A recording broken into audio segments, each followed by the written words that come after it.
Hey everybody, it's Doug Shelf with the Make Maine Your Home team over at Remax Oceanside. In this week's episode, we're actually going to do something a little different. We're going to do a market update, kind of shine some light on what we think is going to be happening here in 2023. So let's do this. All right, everybody. Like I said, we're going to do a market update this week. We thought, with the changing market and, the rise in interest rates and everything that you're probably hearing from the news and the media, we thought we would shine some light on what's happening, what a lot of experts are forecasting and all that kind of stuff. I'm going to kind of give a little disclaimer now, like a lot of the things that we're talking about is projections, what a lot of experts think is going to happen. This is by no means what's definitely going to happen. Make sure you stay informed and keep an eye on the channel, so we'll try to keep you informed on what is happening. We subscribe to a great service. We'll call it KCM. They're a great service here for real estate agents to kind of keep an eye on the market. So a lot of this information came from those great researchers over there. The biggest thing that I always hear are, hey, we're heading for a housing crash. 2008, we had a housing crash, and everybody's like a little shell-shocked still from that, even though it's so long ago. But people are like, oh my God, the housing market's going to crash. This is quite a bit different from the 2008 housing crash. I always explain it like this. In 2008, it was the real estate market and the lenders and the banking industry and everything, and real estate in general, that kind of made that recession happen. They caused it. So that's why housing crashed so much. This time around, it's not necessarily that way. There are other factors that are causing a recession or a potential recession, not necessarily us, the real estate world. In 2008, the lending was like a free-for-all. There was no doc loans. You might remember that. Like people would be able to walk in and say, hey, I want a mortgage, and they would be able to get one with very little proof of all that. That stuff is not happening. There's a lot of equity in homes right now. So like a lot of people have just tons of equity in their house where they didn't back then. So that's why when the housing prices and stuff started to like crash, everybody was just upside down. And I don't necessarily see that happening this time around. So that's the big difference there. And also a great stat that we try to look out for. In 4 of the last 6 recessions, housing prices actually increased right through the recession, which is really great. And I think that's probably what's going to happen here, just knowing like what's happening in the market and even what I'm seeing here locally. Mortgage rates are on the rise. I think the news and the media and stuff are making it sound a lot worse than it probably is. Interest rates have increased. I'll read some quotes here. This is from Mark Fleming from First American.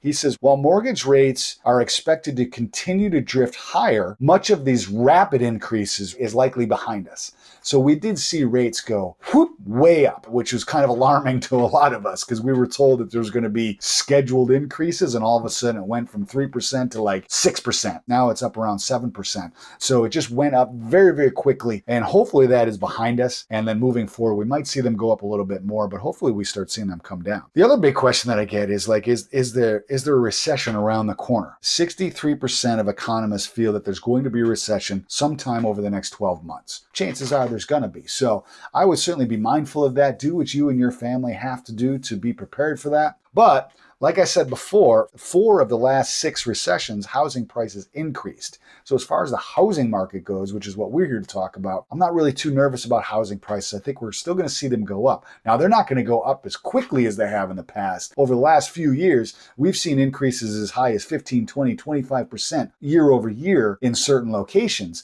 I don't think we're going to see that. We're probably going to be going back to normal percent increases, like 3 to 5, 3 to 6% increases year over year, which is good. That's a normal market. That's what it's supposed to do. From here on out, hopefully it's going back to normal. And the good things around the housing market for that, prices are starting to level out. So if you're looking to buy a house, that's great. Prices are leveling out. There's more opportunities for you as buyers because houses are sitting on the market a little bit longer. Because of the interest rates going up, the demand has gone away a little bit, but things are still selling within 30 days, so you got to be mindful of that. But if you're looking to purchase a house, you might have some options and you can maybe negotiate a little bit and not be so under the gun and have to give your firstborn child to purchase a house. I joke. The other thing that we're looking at too is like there's really no influx of new listings coming on the market. I've talked about supply and demand before.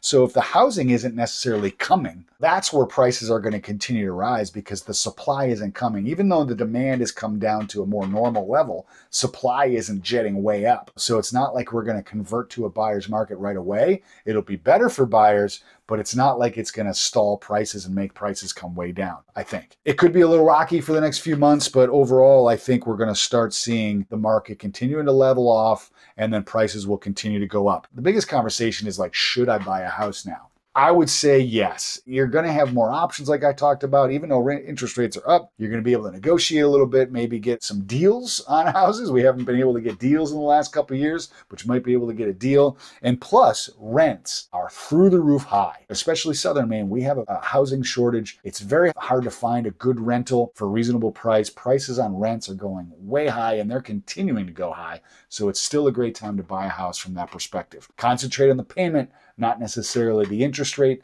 Make sure the payment works for you. It's still a good time to buy a house, because if the interest rates come down, then you can refinance and all that kind of stuff. Hop onto our website, makemainyourhome.com or makemainyourhome.realestate. We have buyer and seller guides available. They come out quarterly. And if you want to get those, just go to our website, shoot us an email. If you'd like to get them regularly, you can sign up and we'll send you out, regular market email updates and things like that to be able to get you those buyer and seller guides. Hopefully this was helpful. Hopefully this will shine some light on what's going to happen in 2023. I don't think it's as doom and gloom as a lot of people are making it out to be, at least as far as the housing market goes. So that's great news.